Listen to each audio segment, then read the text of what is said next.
Here this evening from Island Fishing Tqckle in, of course, Carson, California, with my friend Sam De La Torre. But where is Sam? This is not Sam. This is Claudia Fernandez. Claudia, Hi, how are you, Phil. sweetheart? It's good to see you. It's good to see you again. How's everything? It's fine. We've been working a lot Yes. for raising the money that I know many people know about. Well, we're going to tell them all about that because some people don't know about it. Sam is going to be here in just a moment. We're talking fishing. We're talking long range. We're doing all that, but it's the holiday season, and there's a little girl named Natalia.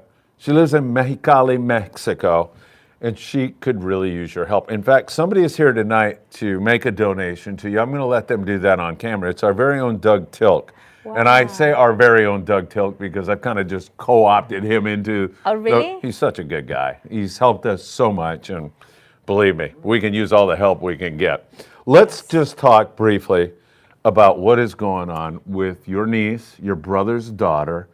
She's a Down syndrome little baby, and she urgently needs some surgery. Tell us about that. She needs a heart surgery. She had, this will be her second operation. The first one was when she was like 9 months. And this one, she needed to do it because one of her bulbs, it's getting close.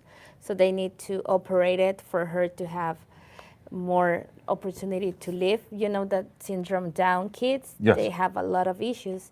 And in this case, my niece needs this operation because if she doesn't have it, she might not be able to live a long life. Yes.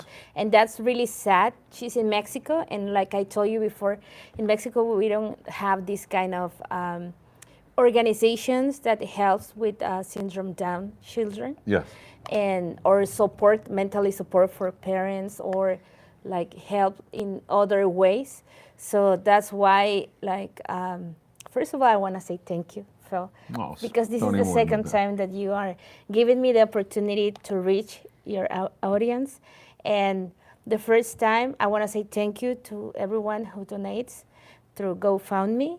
And these kind of things reminds you how vulnerable you are in life on earth, but also it reminds you that people has a big heart and they have compassion for other ones. And I think that's why sometimes I think you have to see these children as a blessing, not something bad, but the way that people sometimes don't see this, I do now. Yes. See with all the help and the people like reaching you, reaching me through your audience. Yes. It's really, really nice. And I just want to say thank you to everyone for the help, and thank you with all my heart, the bottom of my heart. Thank you, but no, thank you for allowing me to be, a small help in this whole thing. It means the world. You and I go back a long way, by the way. So I know. We've been friends for a long time. For a really, really long time. And I know that you have a huge heart, that you go to Mexico, that you take a lot of stuff, that you're always thinking, not only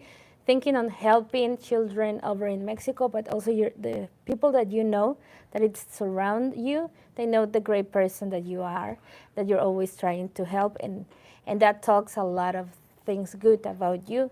And that's why I think I have the blessing of have you and call you as my friend. Thank you. And thank you again for giving me the opportunity to reach your audience. That means a lot to me. There's a doctor by the name of Ted, and I may mispronounce his name, Fate, and I took him surf fishing. He's a guy, he wanted to learn how to surf fish, so I took him. We had a great time together, and out of the blue, he sends me this message, and he says, my son is a Down syndrome baby who had the exact surgery that you're talking about. He's 40 years old now and doing fine. He's going to make a donation here shortly. Wow. He is reaching out to the Down Syndrome Association, or whatever it is, of Orange County. So you got a lot of beautiful stuff coming together, Claudia. Wow. This has got to be really hard on you and on my brother. her mother and your brother, right? Yes, my brother and his wife. My brother, he's been working so long. Like this weekend, I went to Mexico to be with them. In Mexicali? Or? In Mexicali, yes. And I can see the frustration and the tiredness, but also I see the hope that many people also in Mexicali is helping and reaching out and doing events and all this stuff. But yes, you're right. Like I told you before, parents who have this kind of children with any condition per se, they suffer not only emotional but mentally and physical. And I see it with my brother and with my sister-in-law. And I wish there were something like I can do To more than take that away. Yes. Yeah. But I think with the help that everyone is giving us, it humble us and let us remind us that we need each other. Yes. We need to help each other to stay in this earth more time and to keep going. Right. Gotcha. Yeah. There's a GoFundMe page. Yeah, there's the a gringos have had a little trouble with the GoFundMe page because Yeah. it's pesos. It's in pesos. So Yeah. because my brother opened the GoFundMe in GoFundMe Mexico, MX. So when they tried to put 20 pesos, They tried to put $20. yeah, but the system believes that it's 20 pesos. And the system doesn't allow him to put 20 because it It's has too to little. be 100 pesos. Which is $5. Yes, which is $5. Basically, yeah. Yeah, so basically when they want to donate through GoFundMe, they just need to put the equivalent in pesos, so the system understands that you're donating pesos, not dollars. And it's a GoFundMe that is called Un Corazón por Natalia. I can share through the YouTube, I can share the link. Okay, perfect. So people can just only click the link, Yeah. and it will be easier for them than being like searching for We the can put it in the GoFundMe. show description. Yes. Yeah, perfect. I course. think we did that on the. Yeah, on the last one, but I can like comment and just link. Oh, put a comment right now? If you want to. Sure, why not? Heck yeah. I can send you the link. I don't know if Well, I don't know that I can do that, but on the maybe fly in a here. comment. Yeah, here in chat, you can type it in if you can type it in. I mean, maybe I can type this, right? That it's, Maybe. yeah. Let's Can you try. do that while we're talking or not? Let's hang on for Yeah. that because we can add that in the show description. Yes. How about some other way to contact you? Is there another Yeah, way? In case people don't, like, they don't want to put 650,000 pesos in there and, it's only $6, believe me. They're thinking Yeah. Is but there a I way to know, contact you? I know. Yeah, they can call me through my phone number, which is 213-446-4826. They can contact me and they can like let me know how they want to donate. Right now we're almost on half of the donation Really? needed. You Yeah. made half? Yes. Oh, that's great. Almost a half. So almost which is- $10,000, I think, right? Yes, almost, yes.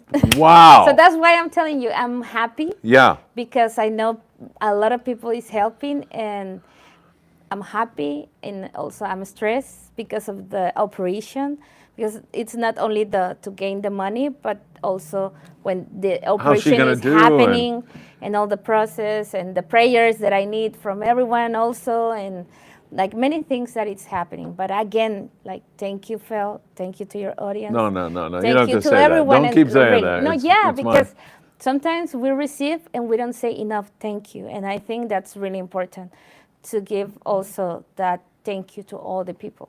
It's kind of funny in a way. We hadn't talked for years. It's been a while. Yeah. Since you guys were working in the Mexican consulate. Yeah. I used to come down there all the time Yes. and visit you guys. And we did A lot of events. all kinds of events together and stuff like that. And then you called me, and it's like we never missed a beat. We're just good friends, and we picked it up right from where we left off. And I still want you to teach me how to fish because remember? Well, you got a whole room full of guys that'll do that. Mitchell and all these great guys. Sam, you got to meet Sam de la Torre. He'll be here in just a minute, everybody. Hang on. By the way, Robert Graber's up in the Channel Islands. He said hello to Claudia here right now. Hi. Cue Ball saying hello to everybody here. So really, really good. So how about contacting you? Yeah, like they can call me directly to my phone number Yeah. that I already like What's that number? it's 213 213 446 446 4826. 4826. Yes. All right, we got that in the chat in case Yes. anybody wants Yeah, to you shoot can you send a me text. a text message Yeah. because sometimes because I'm working I cannot always answer, but you can text me and of course I'll reach out to you as soon as possible.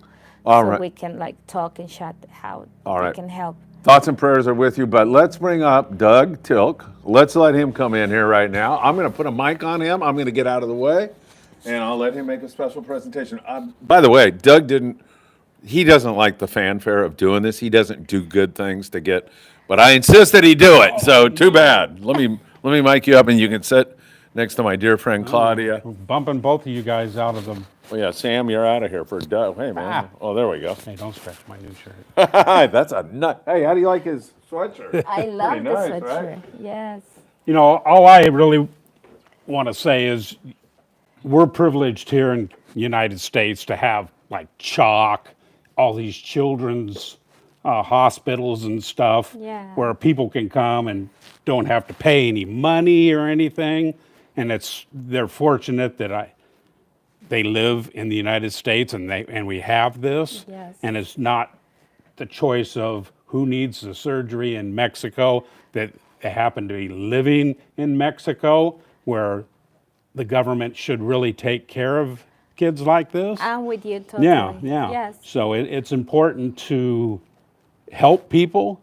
You know, she didn't have a choice that this was going to be in her life. Yeah. You know, so that's why it's important for people to donate some money. As little, you know, you don't have to give a whole bunch of money, but because every bit counts.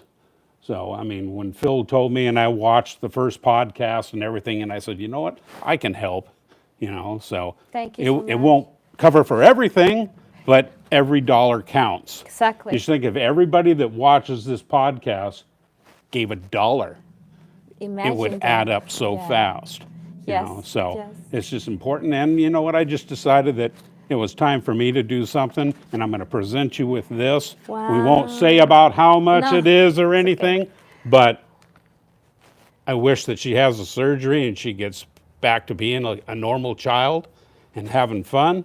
And we'll look forward to seeing her post-surgery. Yes. Yeah. How about Thank taking her on a fishing trip? Huh? Yeah, there you go.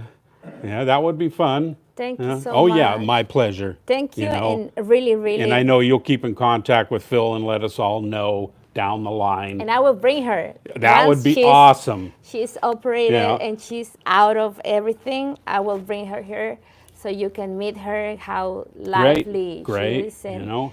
And like, I wish I could knee to say thank you. I don't know. yeah. I don't know the words. No worries. I don't know. No words are needed. How actions will be enough for me to show you how grateful I am. Well, Not I only to you, yeah. but to all the Oh people yeah, who've yeah, been- everybody. But you know, I know it's difficult sometimes to be in camera. it's For just me, it's bring difficult. awareness to people that are not as fortunate as many people are here. Exactly. You know. Exactly. So Thank you we so wish her much. the best. Thank you, thank Uh-huh, you, thank my you. pleasure. And I was gonna pray for you, and always. You always I don't have to the pray for words. me because I hang out with Phil. So there's a chance that I need prayers every day. Better do a rosary. Thank you so You're much. welcome. Thank you. You're and, welcome. Thank you, and thank you, Phil, and thank And you. I'm all one the of those audience. persons that's like, I don't own a computer, and it's like, how am I going to help donate? And I'm going to be one of those persons that's going to kick back and say, oh, no, you can't, from dollars to pesos. And it's like, no, I'll go to the bank and just get some money, and I'll just give it to you. Thank you. Yeah, my Thank pleasure. you so, Yeah. so much. And I hope, like I say, I hope there are words enough to say thank you. The only word that we know as a human is Sure. that yeah. word. Give but them a little pat on the back, and we're good. So, yeah. I want to give you a hug. Okay, but, all right. Thank you so much. Yeah. Thank you, and thank you, Phil, again for. All right. And now for a word from our sponsor. Yeah. Are you guys done? Yes, we're done. Sure? All Yeah, right, thank you perfect. for the Thank you, opportunity, thank you. Phil. Appreciate Doug, it. thank you. Oh, yeah. Appreciate Yeah. everything, man. Let me get this off. Let's see. Can I pull the hair on your neck and get you there? Do whatever you feel like you need Thank to you do. so much. Oh, yeah. Thank you, thank you, thank you, thank you. Well, Claudia, is it time to let you run off? I'm sure you've been running all over Mexico and doing a lot of work and everything. And get Sam back on here. Sam, you got to meet him. He's a great guy, too. Very Yes, giving, I can wonderful see, guy. I can see Yeah. that he's really. Thank you so much Thank for you. having me here. I think I say many times thank you, but Yeah, too I don't many.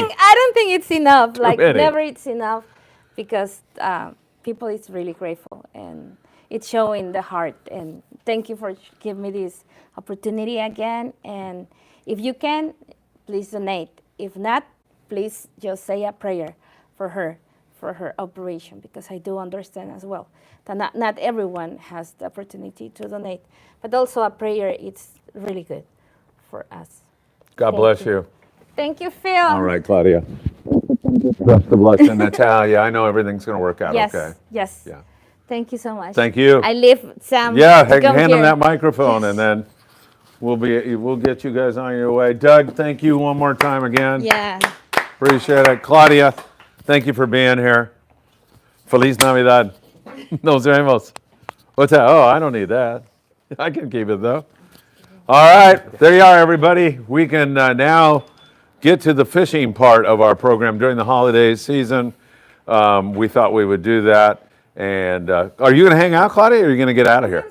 You are? Yeah. Oh, shit, maybe we can find you a chair out there. Okay. Yeah, okay. Sitting.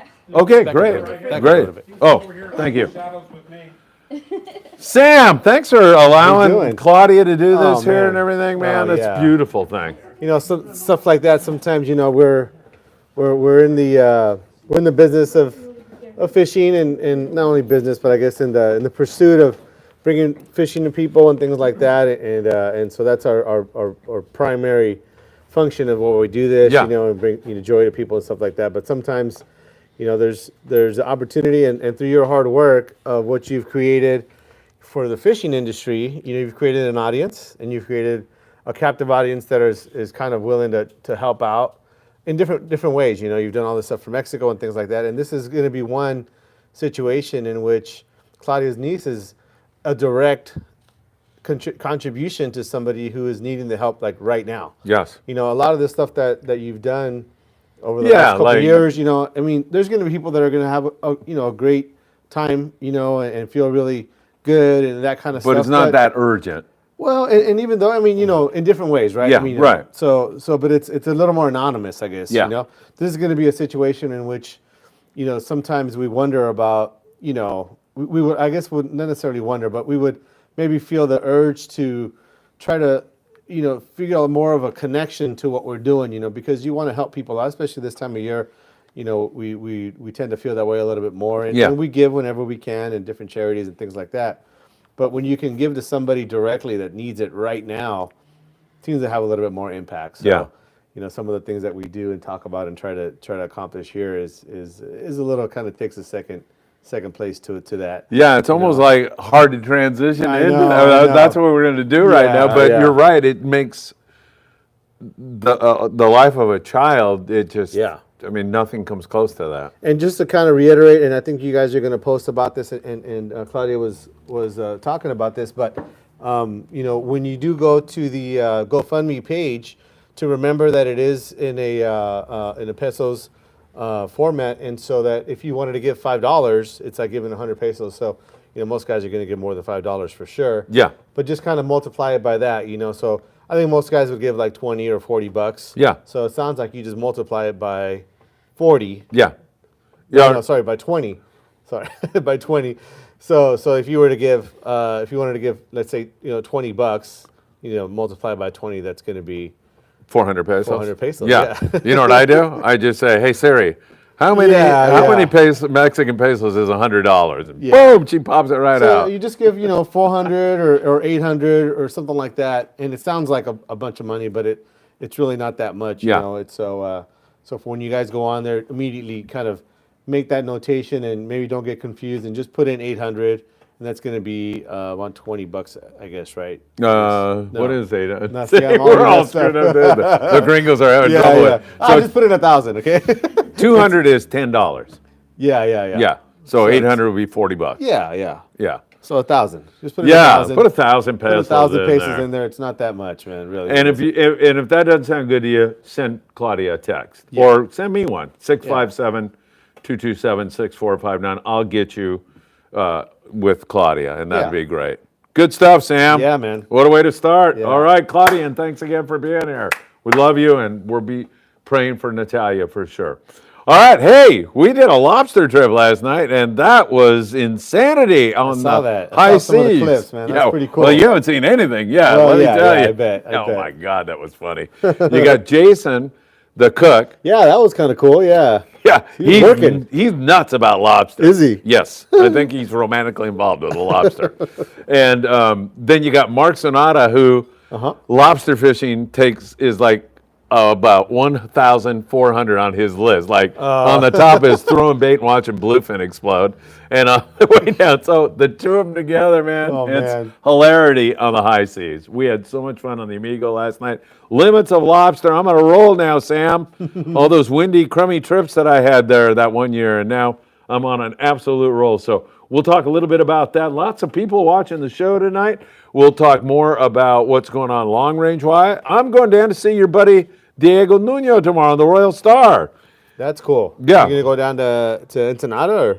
No, thank God. I said, I'm going to start shipping stuff down. He goes, I can get it across. And I go, perfect. Yeah. I'll be right there, man. Where do you want me to go? Yeah, I'm going to meet him in San Diego. Okay. My whole car, there's no room in my car. There's rods, there's reels, there's clothing, there's all kinds of stuff. Claudia's going to help me get more stuff across the border too, maybe. So you're gonna meet him down at the Fisherman's Landing or something like that? Yeah, Or? Okay. yeah, he's going to meet the boat coming in. Okay. So he was going to tell me when the boat's coming in, but they're normally in there. 6 or something like that, yeah. So I thought if I showed up at 8:39, I'll check with him. Yeah, because I don't know if he's gonna hang out and take off or if Yeah, he's I gonna don't stay on the either. boat and, Yeah, and you go get fuel or something like that. He Right. he may only be there till 7. yeah. And so you want to make. I'd get there at 6. Just get there at Oh 6. man, I got to get up at 3:00 in the morning again. This is my 5th show today, so come on, man, cut me some slack. You want to read a couple comments or not? Robert Graber is saying hello. He says hi to Claudia from up there in Ventura. I think he is. Cue Ball says hello to everybody. Spamming us here. Yeah, we got a spammer going on. Okay, well then we got that going on. Yeah. Dexter, the Mexter, man, what's he doing? Where's Mackie, man? I think he could ban that guy. Get him out of here. Yeah, there's I'm sure some way to do it. I don't know. Yeah, but we're not going to figure it out here during don't this know. show. It's not bugging me at all. I've been banned so many times I should know how to do it. Huh? Yeah, really, man. So Michael Limon last night was having a ball, running all over the place with big langostas, man. awesome, and man. yeah, and you don't have to pull one of those I nets on saw that that boat. too. Yeah, you had the puller on there. Yeah, that's pretty sweet. Those two guys do all the work. You just go up there and harass them and have fun with them. Yeah. Yeah. So when you guys were doing that, were you guys baiting the net at all? Or I mean, what? No, we don't do any of that. What- They what- do it all. What possible Tyler input did you Tanaka guys did have? show. You just watched them do all the work. Yeah, pretty much. Yeah. Well, I'm videotaping, so I'm working. Okay. All right. They're watching that gets you me too out of then. everything. Yeah, it does. But like Dan, what was Dan doing? He was So no cutting bait, no loading the Michael traps. cut some bait. Okay. Michael cut some bait. But that was just for fun. It wasn't like it was part of the deal. Like everybody cut your own bait. Well, or- Jason was back there and he was cutting the bait and he's going, I'm so sick of this Sonata. You get out here and cut it. I've been cutting it for 3 weeks. And so because they grabbed Michael and said, you do it. But that's part of the deal. Is you just kind of show up and you just take the lobsters home, huh? Yeah. I even told him, I said, next time, can you guys just bring the lobster back? I'll wait for you just here. about, yeah. Yeah, I don't have to go out there If even. it's a little windy, yeah, I'll just you know what, just come back. Go get them and bring them Yeah. back. Well, what do I need to be there for? Just going to run up at Galley Bill. Yeah. Well, maybe that's the payoff. Yeah. Maybe that's the payoff. So, yeah, I mean, when I called them, they said, Jason said, you don't do anything. This is just like hang out with Sam De La Torre for the night Yeah, and just eat hanging and out. drink and have a beer or whatever and have a good time. Pretty cool, I guess. I mean, I've seen some of the videos of other boats doing it to where everybody, like tag teams pulling, you know? So, like, there'll be 2 guys and then they pull them up themselves and the crew will help them get it over the side. But it's a whole thing, but not on the Amigo, huh? No, man, they just do everything for Long you. range lobster fishing. Totally, man. Yeah, exactly. Exactly. That's exactly what it was. And who else was there? Trevor, who runs the Freedom. Yeah. He was out because he may run the boat, like give Mark some time off from time to time. So he was hilarious too, man. I bet. He was pulling, I don't know if you heard it, but he goes, now I can see why Mark's so tired. Yeah. He was just guiding the line so it wouldn't get tangled up. That was about it. That's pretty cool, man. Man, it was a lot of fun. So maybe we should do another one. And Yeah. man, if you brought your kids out there, they'd have a ball Yeah, because it's just yeah. like so cool. Those lobster are pretty bitchin'. Yeah. We had a lot of you nice guys big had bugs. Good weather, and I mean, at least on your trip. Did you guys fish? Yeah, we fished a little bit, and they didn't catch a whole lot of fish, but they caught a little bit of fish. I heard Mackie caught all the caught fish. a fish. Yeah, he caught all the fish, I guess, right? Mackie, I think he took over as the. Well, wait a minute, Mackie. I think you should do that in front of the camera. So, I heard about this contest. what, Mackie? Or more. Come of a over bet. here, It was- back it here, was a both of you bet. two. I guess now we got to go forward. Yeah, I guess we do. Let me get this straight now. Tell me if I have this right. You guys had a competition on who caught the most fish, or the biggest fish, or what was it? Biggest. And Mackie kicked your butt? Yeah. And the bet was that whoever lost would put on a funny hat and sit here on the show for the entire show with that hat on. Do I have this all right? Yeah. All right. Well, here's your chair. And let's see the funny hat. What the heck? What is that? Yu-Gi-Oh hat. Oh, now I like this. What do you boys think? Michael Limon is a good sport. Are you okay with this? Yeah. What if Paulina sees you with this thing on? He's gonna have to wear it when we're Poor eating kid. chicken wings too. Hey, Mackie. Congrats. This is good. I'm loving it, man. So what was the winning fish? Sand bass? Yeah, he caught a calico. Oh, caught a calico. Okay. Mackie caught a calico. You caught some fish too. You caught a nice white fish. Yeah, but his was bigger. His was bigger. All Calico, right. huh? All right. Hey, Mackie, does he wear this at the chicken wing joint? He wants. What do you mean if he wants to? There's got to be rules here. Yeah. No, Yeah, there's- He can take it off as soon as you guys end the show. Oh, Show's that's over. a shame. I'd live stream the chicken wing joint if we were going to do that, man. Put a competition on that one. Have a good show. Hey, thank you. Isaac sends a $50 bill in here for us, man. Ooh, live and in. Isaac, thank you so much. Phil, do the good work. We are working on the lobster. Thank you. What does he mean? Is he cleaning them? Oh, okay. Good job, man. Hey, Phil, where can I get the numbers of the proposed kelp farm here in the 805? Robert, I'll send you that. I need your email address. Text it to me, and I'll send it to you. So I know a guy on this council, some sport fishing council, and he sent me a message, and he said, hey, they're proposing a kelp farm 6 miles off of Ventura. Okay. I assume he said to me it's going to be over a rocky area because kelp needs something to hang on to anchor onto. Kind of, yeah. He goes, is this going to hurt the sport fishing fleet? Because now's the time to speak up, he told me. So I sent it up to Daniel on the Island Spirit, and he was going to look at it. And those guys may all be aware of it, maybe Yeah. SAC and, all the other guys, what's the name of it? CCA, maybe they're yeah. all over it already. But this guy shot me that, so I shot it up there, and we'll see what Hopefully happens. There's nothing bad there. I mean, you can't ever tell, something like that, they may be saying that they're going to build something that they're not going to build, and then you got to be off limits or something like that. Yeah, So yeah. hopefully that's not the case. Hopefully it's new habitat, new fishing areas. Right. I feel like that'd be a little bit of an optimistic view, but Yeah, but me until too. we know all the facts, we don't really know. Yeah. Is Claudia having chicken wings with us tonight? Yeah. Woo! Anybody want to come down and meet Claudia?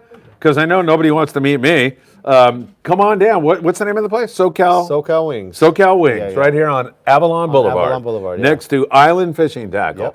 Yep. Sam will stay open extra late, too, if you want to come in and buy some hooks, sinkers, rods, reels. It's that time of the year, right? Yes, No. sir. Oh, okay. Labworks nailed my best yellowtail for the season. 65 pounds. Hey, Labworks, you know where he's at? Australia, yeah. Yeah, man, we haven't seen you for a long time. That is a nice That's a one, big dude. one, man. Jeez. 65 pound Forky. What do you think about that? Good. What is that thing? Yoshi. Yoshi! I like it. Give me 5. Poor kid. You want to put it on, huh? Yeah, I do. I'll wear it at the chicken wing place. You watch. Sure, why not? Or maybe we'll get Claudia to wear it. Who knows? Claudia will never come back again. Yeah. Yeah, really.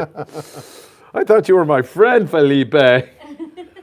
So give me the rundown. So you guys left at noon? Yeah, so You guys left at noon? we leave at noon. Okay. And I yell up to Mark. I say, hey, if you see a dumb whale, let me know because I'd love to get some footage. That always is great, Yeah. And so like 10 minutes later, I look and I see her. I go, hey, paisano, there's a whale right there. Let's get it. So he runs over there. 2 fin whales. And they were actually like almost breaching. So it was a cool little shot I got. And then we headed to the island. We got up to the west end of the island, anchored up, tried to catch some fish, didn't catch anything the first spot. And then Mark said, hey, we're going to put these traps out a little early, and then we'll go fish some more. So put all the traps out, and then we went and started How many did you guys fishing. put out? 10 traps. Put out 10, yeah. Okay. And so right away, the bets are being made. Jason bets Mark that the second set will be better than the first set. Okay. So got a $10 bill riding on right, this. all So it was good. The first set was good. Yeah. I think we had 24 legals on Really? the first 10 nets. Jeez. And we're going to put out, and we're going to put out 30 nets. So Yeah, 3 10, different 10, 10. sets. Okay. And so Jason goes, no, man, I've studied the tide. I know the tide. I've fished this island my whole life. I know lobster. I think like a lobster. And Mark is saying, yeah, he sure does, man. Yeah, absolutely. And it's, the tide is going up and it's going to be perfect. So I think we got 18 on the second Oh, one. So man. He had to pay Paisano $10. It was funny. And then the third one wasn't that great, but we ended up with 42 bugs Yeah. for 6 guys. That's good. Done. That's pretty good. So what time did you guys stop? We were done at 9:15, I'd say. Okay. I think And back, 9:15. like, And back at the midnight? dock just Yeah. after midnight. Yeah, midnight. So that's kind of the schedule is 12 to 12 Yeah, type yeah. of thing. That's pretty cool. So one funny thing that happened was when we got back, it's time to divide the lobster. And they go, can we dump them on the deck? And yeah, so he's filling up his sack, right? And every frickin' giant lobster is going in his sack. Yeah. Well, guess what happens? Mark walks out and goes, oh, 6, that's Phillips. Yeah, good. And I look at him and he's like, Oh, now what do I do? You know, I've been trying to steal every big lobster. Now I'm screwed. So I go, oh, hey, Michael, thank you. That's good. So we get up to the top, and he's like, can I please have one big one? Please, please. That was so funny, man. It was great. that's cool. Yeah, you should wear that at the chicken joint. So how for many that. guys were on the trip? 6. 6. Yeah, That's Doug typical? wanted to keep it really Oh, light. okay. That's what you guys had, but Yeah. but they'll accommodate more. Yeah. Up to 10. Normally, so up to 10. Well, actually, Doug, Danny Kadota, if he's right, he's going Friday night. He said he's got 20 guys. Well, 20. You can have as many people on the Yeah. boat, but you're only allowed 10 nets as a maximum. Yes. Oh yeah, That's yeah, right. yeah. 10 nets in the water at That's once. right. Normally when it's an Yeah. open party, they have milk crates Yeah. marked with numbers, and when it's your net that you're pulling, then So yeah, so Doug was commenting on kind of how it works normally, Yeah. and he said Right. they're taking 20, and they have a system for keeping everybody's lobsters separated and all that kind of stuff. So I wonder if they stay out later more. I don't know. I mean, because you guys got 3 pulls, that's 30. You wouldn't think that with 20 guys it'd be that many opportunities, but I don't know. Right, But and I'm I sure think got it they worked out. realize that. Yeah, I sure they think got it worked out. They're yeah. just going to have a holiday time, cruise. yeah. Exactly. And if each guy gets a lobster too. Doug was thinking, I would really like to get everybody that goes a limit of lobster. That was his whole plan. That's Wow. why he kept it Yeah. so light. Now, does the boat have like TV reception, or Yeah. were you guys able to watch The TV? game was on. The Yeah. game was on, huh? Yeah. Yeah. That's pretty I cool. think the Lions were playing, if I remember right. Maybe, or- I think so, yeah. There was a couple games. Dan got the evening game on later, and that's my whole thing next Friday night on the Island Sword. I got to yeah. find that Notre Dame game. See if you got signal. Seattle game, we watched that one. I just wonder if you could kind of mix it up. I mean, it's not something you're supposed to be doing, but mix up a little bit of wagering while you're lobster Sure. fishing and all that kind of stuff. I mean, make it a little more That's a interesting, really good idea, actually. You have to do it on a football day. You could do an he over. lost a bet, and that's why he's wearing a hat. Yeah, you do Yeah. a little over-under. That's true. Yeah, yeah. You could do an over under on every net pull. I mean, all kinds 7 of stuff. lobster, Yeah. man. Yeah, Over yeah. or under. Yeah. Yeah. That'd be. Hey, now little I'm action ready going to go tonight. You got gambling involved in this, yeah.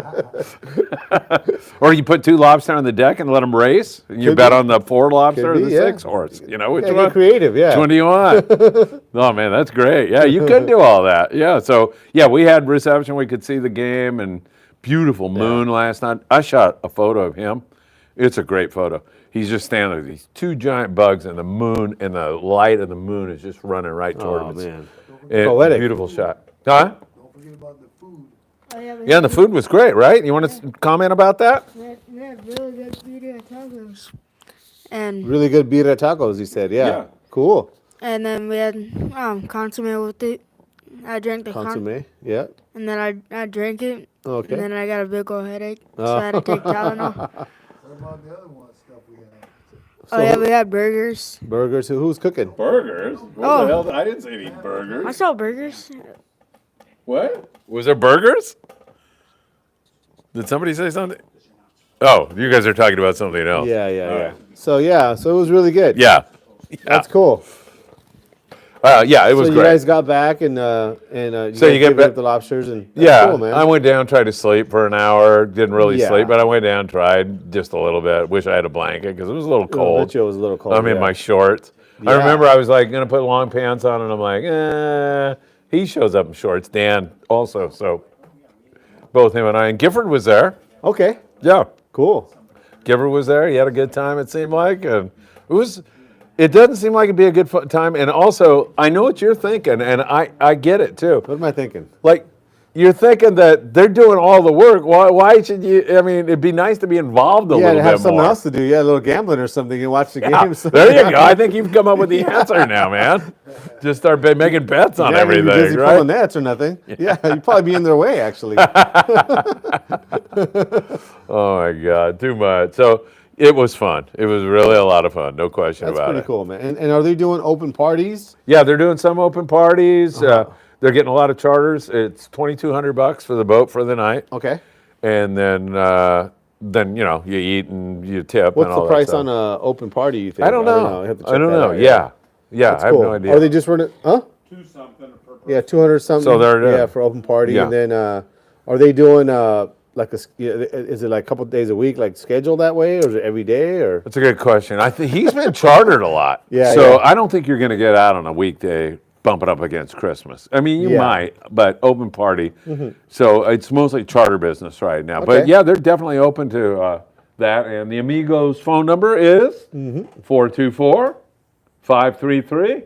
424-533-9858. You get free deal. entertainment out there, man, Sounds with like it. Jason and Mark going at it. Yeah. It's just way too much fun. It really is. And you know, we figured it out. If those lobster were like a 2.5 pound average, you got 21 pounds of lobster. That's freaking over $700 of lobster per Oh, yeah. person you Yeah. went home with. No, that stuff. I mean, it's one of those things where you try to measure. If you want to measure it that way, because it is kind of almost like harvesting. It isn't as much sport fishing as you would be like catching a bass or a yellowtail or something like that. And I'm sure you guys did probably a little better than most because you guys had a limited group. Yeah. But that being said, even if you caught, 2/3 of that, Yeah. you'd still be really, really good. Yeah. So sounds like a pretty good deal to me if you like to eat lobster.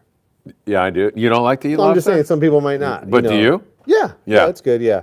I don't think I could eat like every day, like that kind Right. of thing. But if you wanted to make like a party or something like that and you providing lobster, that's a pretty cool deal. Yeah. Yeah. I'm all set to tell Rutita, my wife, that I went out and spent $500 on lobster for her. There you are. All right, where are we here? Robert Graber. You're a great sport, Michael. Way to pony up. You are my hero. People are loving this right now. Chris Navarro just walked in there, the Chris. joint, man. Good to see you, Chris. Happy holidays. Big studio audience tonight. Huge crowd. It is. Oh my actually. God! Don't turn the camera around. Whatever you do, the three people that are here. All right, LabWorks, go Irish! Yes, I'm all about that game, man. Friday night, big game. Sam, do you carry any type of quick connect sliders for connecting torpedo weights to line while it already out? While the line is already out. Kinda. That's Steve Nyes. Or no, that's Tyler right That's there. Tyler. There you are, Tyler. So they do have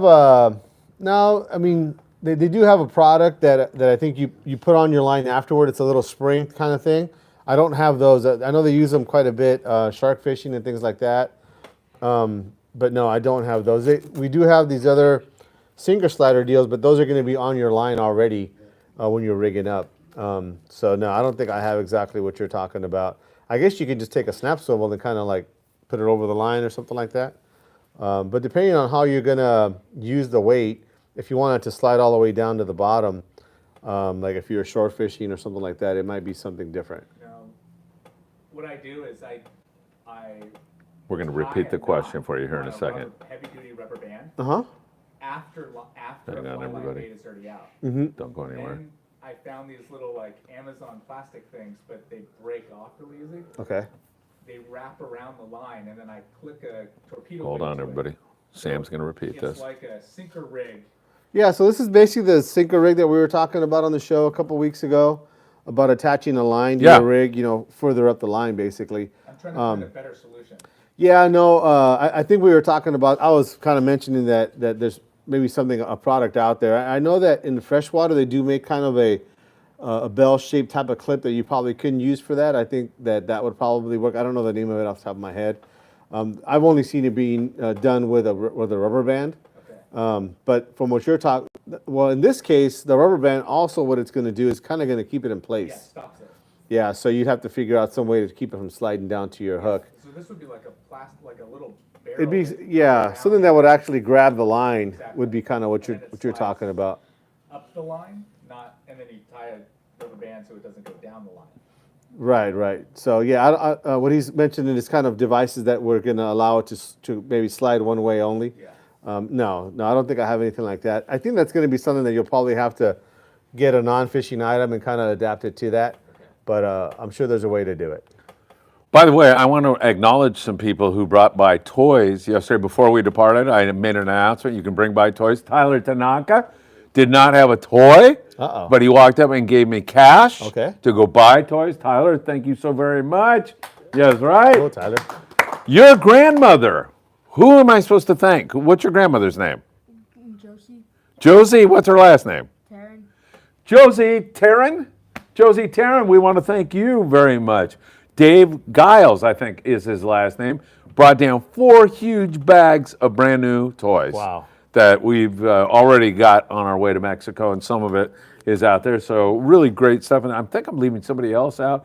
Mike Krinkovich, Okay. the cranker, cranker. as Scott Bouchard likes to call him.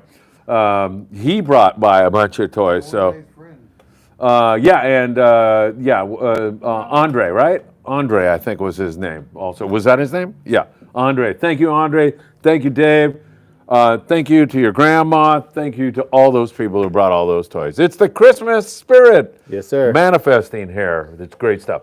All right, Steve Nyes, my buddy. There he is. He's going to have some wisecrack tonight, Sam.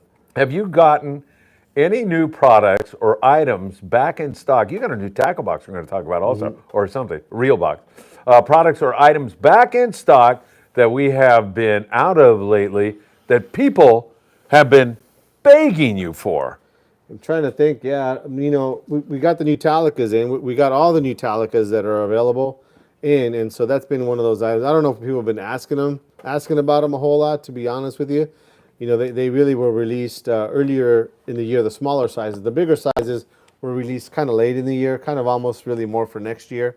But for you guys, I want to just kind of check them out. The new, the larger Talicas, the 20 and 25, we have them here for you to check them out. The 12 and the 16 we've had in the shop for a while, and still have those. But nothing that really comes to mind that we haven't, had in stock. We're actually been pretty good on stock. That's fortunately one of the things we've been able to do this year, is do really well with keeping things in stock. But Steve, if I think of something, I'll throw it out there later on. Steve, thanks for the excellent question. We really appreciate that. Chris Navarro has something to say now. So Talica 20, same price as last year. Then they're like $7.29 or something like that. Yeah. Is it 25? A little bit more? Yeah, 25 is going to be a little bit more. Yeah. For Yeah. the handle. Huh? The handle. Yeah. The handle of the 25. It might be. I mean, before they were the same difference in price, and they didn't had the same handle. But I think in general, that's one thing that Shimano does do, is that they'll stagger the prices. Some of the other brands will have like a size of reel where they're all the same price, but the Shimanos they stagger the prices. This has got to be like a total foreign language to Claudia, right? She's Yeah, a little not in bit. the Yeah, I would fishing imagine, world. yeah. She's listening to this like, what are these knuckleheads talking about? Hey, one other guy, he's sitting right next to you. Now, you probably won't believe this, Claudia. He brought like a dozen toys down the other day, brand new toys for kids in Mexico Lindo. So, Doug, thank you. You're number one. Love all this holiday spirit going on around here. All right, Robert Graber says, hey, Sam, I know it's way too early, but do you know if Nomad is going to put out another special edition Mad Mac for the PCS show? Got to get my number 46. I think they're doing something. I have a feeling that it's may not be in the Mad Max line. I think it's going to be in one of their DTX lines that they're doing something different, I think. So we'll see. Yeah, but they always got something new. As far as this kind of limited edition thing, though, we'll have to see. All right, good stuff. Labworks is back with us from Australia, And he says Nomad is working on a heap of new gear. Labworks would know. It's good to see you back, by the way. Steve Nyes. Oh, Robert, I asked the shop's Nomad rep, and he said they are not having a special edition Mad Mac this upcoming year. well, he's lying to you, Steve. So Is he? No, I'm just kidding.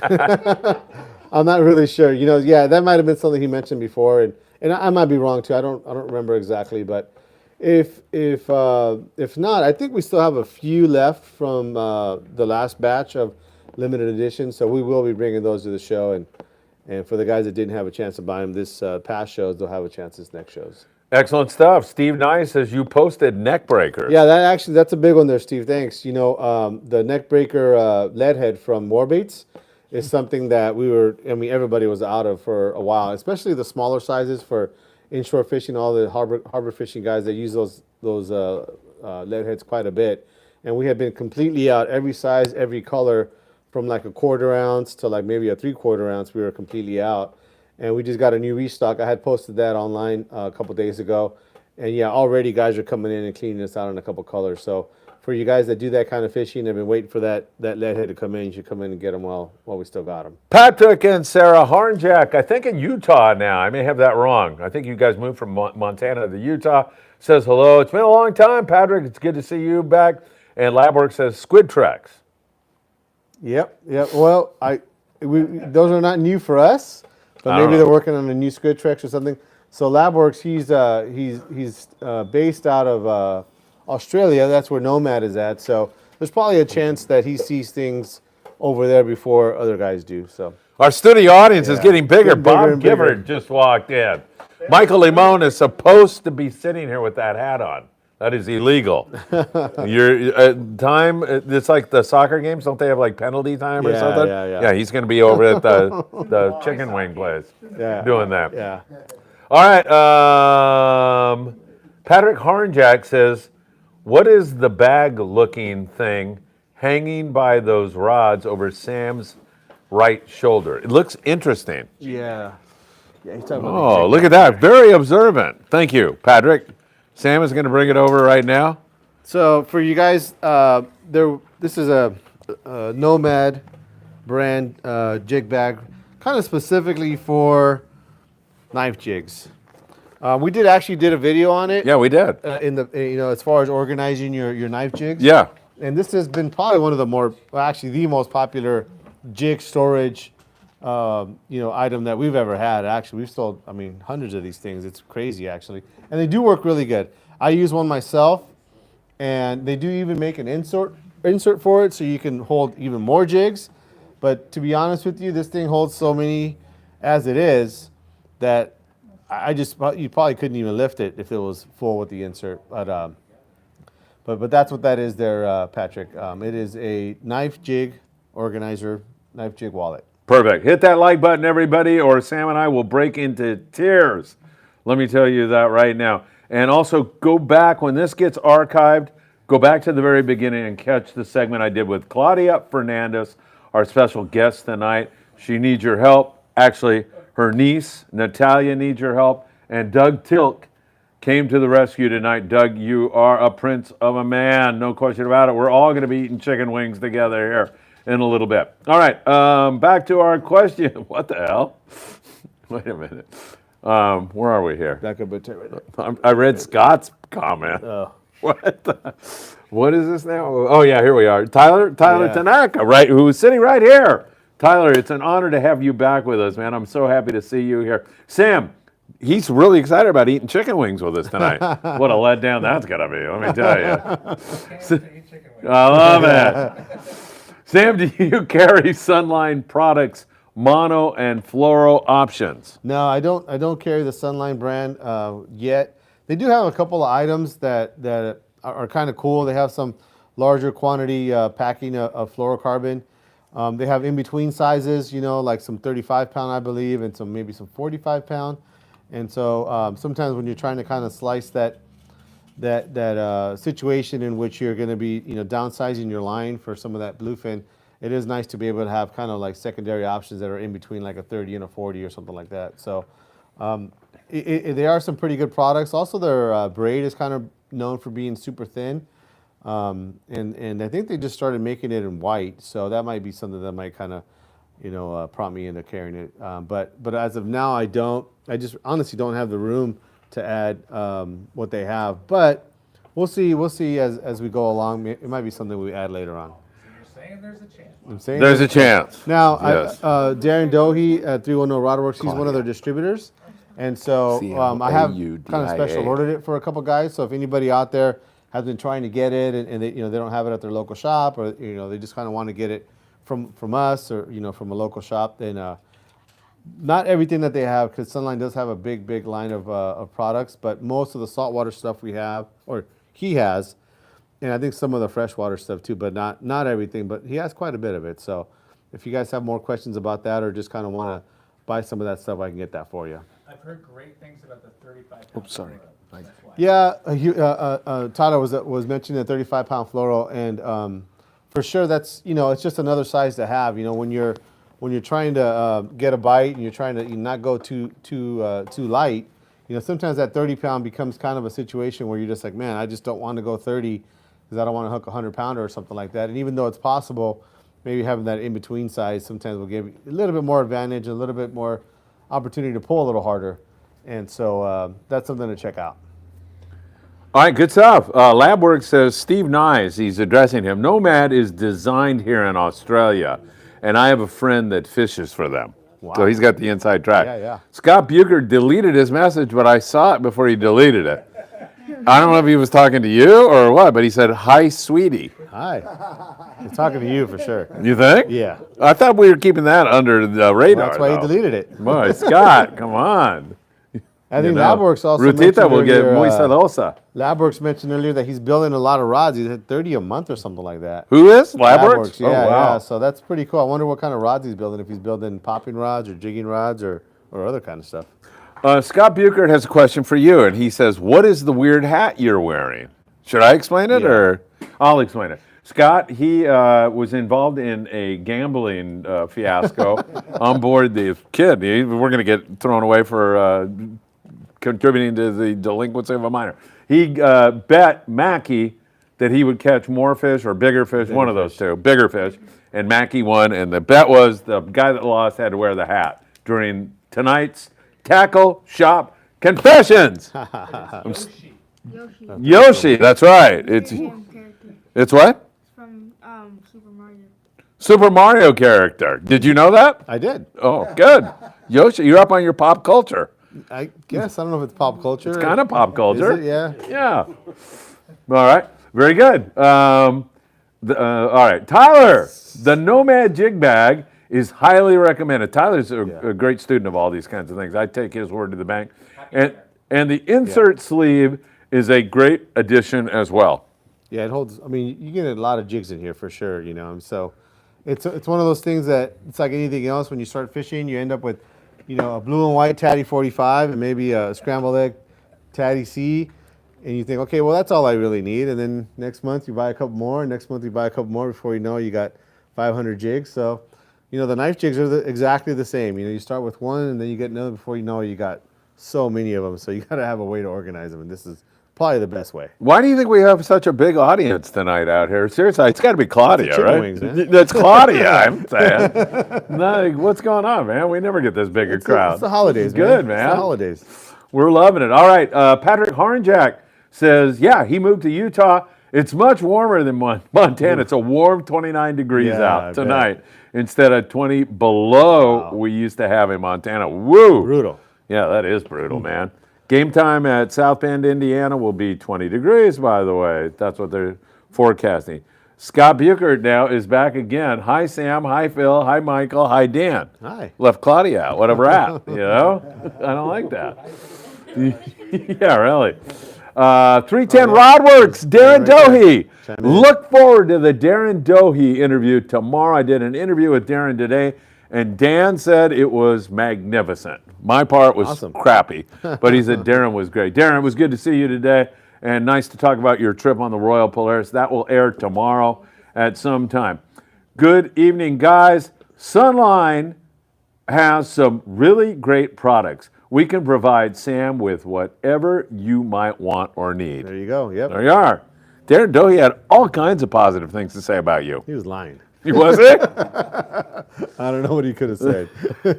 Really nice stuff, man. I got to right. tell you. Okay. Not so nice about Scott, but Yeah. you, man, you were right. Okay, at I'll the- watch the video. Yeah, you have to. Yeah, right. Oh, I get another viewer. That's what I'm fishing for here. Dan Smith.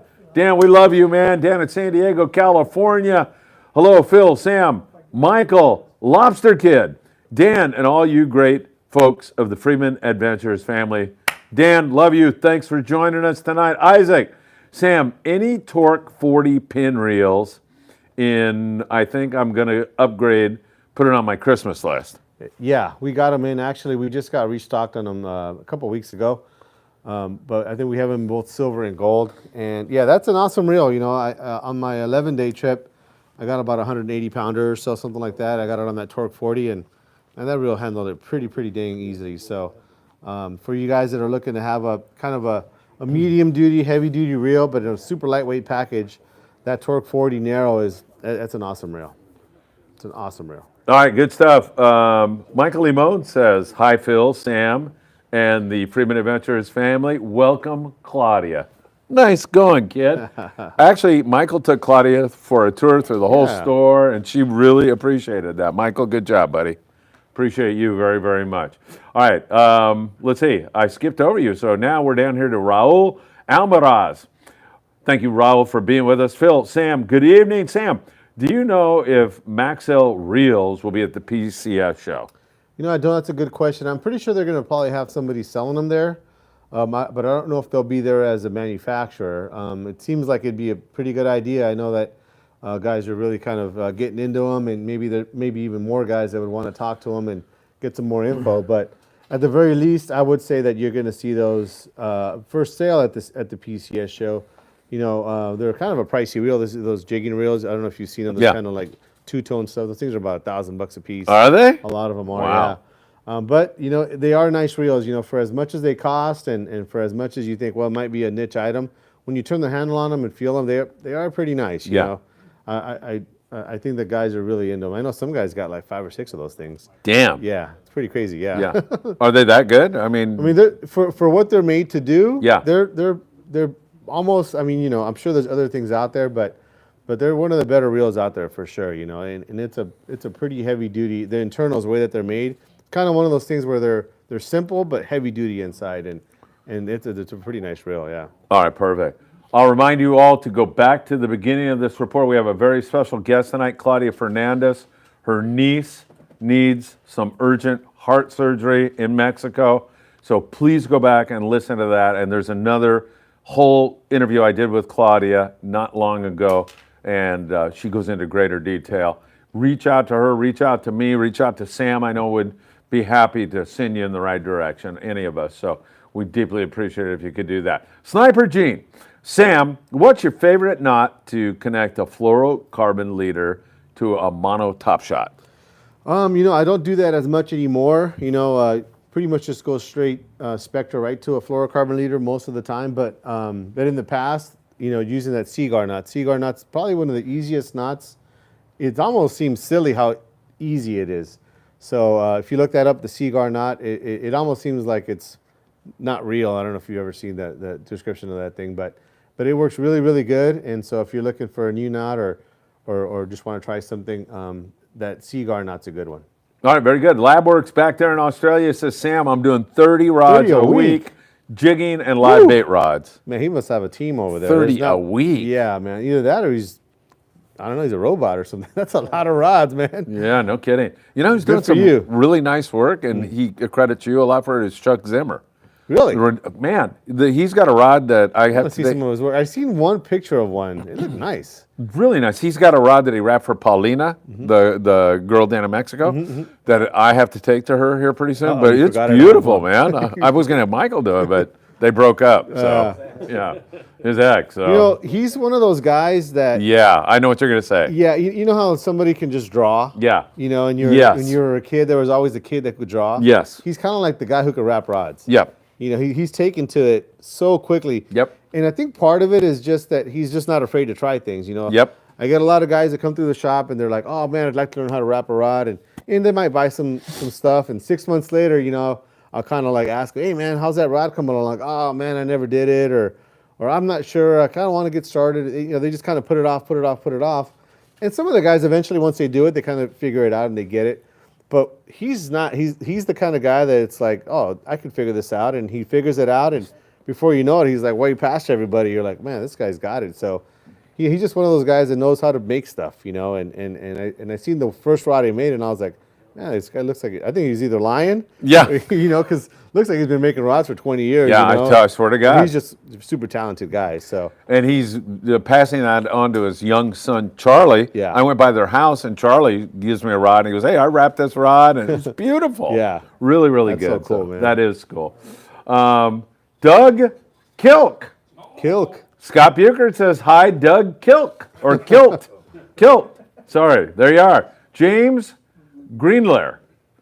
James, thanks for being here. Anybody try out the new Abbott HXW 3-speed reel? HXW is as far as I'll go. That's a good one. Yeah. So, you know, they've had that reel out for some time now, probably 5 or 6 years or something like that. I know that they kind of redid some of their reels in the Abbott Raptor series. They came out with the Raptor Plus. I think that new Raptor Plus, they didn't make as many changes on it in the HX line as they did in some of the other sizes, like more like the MXL or something like that. So if you already own an HXY 3-speed, the previous version, I guess, and then the new one, I didn't see that there was that much of a difference. I know that the frame shape is a little different. And so, but the previous one that's been out, it's an awesome reel. In fact, I was just talking to a guy who was on Darren's trip, and Darren has one of those 3-speed reels, and he let this other guy borrow it. Super cool guy, Mark Fujimoto, and he had never used it before. Now Mark's got a larger 3-speed Abbott, a 50, that has kind of been his kite reel, but he tried out this HX wide 3-speed, and he kind of commented on it. And something that I've always felt too is that, man, that reel is a super nice reel. You would never think that a 3-speed would be even something that you would ever even make use of, you know, let alone go spend money for it. And so he, you know, after using it, I've used it before, and I'm telling you, it's kind of almost like going from a single speed to a 2-speed. You think, you know, years ago when Abbott was making these small 2-speeds, it's like, oh man, who wants that thing? And that's kind of silly. Why would you want 2-speed for a 40-pound? Or back then, even 50-pound guys would make that comment of like, oh, 50-pound, I never use a 2-speed for that.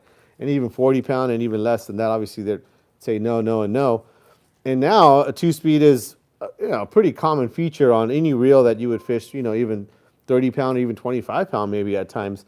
Part of it too is that this bluefin has kind of prompted that, you know. So now you can be fishing 25-pound for an 80-pound fish, and yeah, you can go get it on a Newell 229. 4 hours later, you know, these new 2-speeds, that same fish on the same line, you're going to get it in a quarter of the time. Yeah. I mean, it's that much of a difference. So this 3-speed, you know, I'm not going to say you're going to get it a quarter of the time as a 2-speed, but it's easier. Yeah. You know, it has it has an even low gear, and that low gear, especially if you know how to use it and can take advantage of it on a big fish. I mean, literally, you just winding the fish up. You know, once again, we start getting into that conversation. I was like, oh man, you don't need that. You know, I can do it without it. You know, but Right. But when you hook a 150-pounder, 200-pounder, and you think, man, you know, if somebody could help me out right now, it'd be kind of cool. Well, that's what that 3-speed does. It's a reel that just has that much more torque. Wow. Part of it too, I think that, you know, a couple of years ago when the reel started kind of getting more expensive than $500, $600, it started turning into a situation in which, you know, if it's more than $500, I want a big reel. I want an international. I want a Macaira. I want something, a full-size reel. Guys weren't spending more than $500 typically for a small reel, and that HX wide is kind of a smaller reel. But now everything costs more than $700. You know, we're talking those Max L reels; those are $1,000. Yeah. All of the new Saltigas, $750.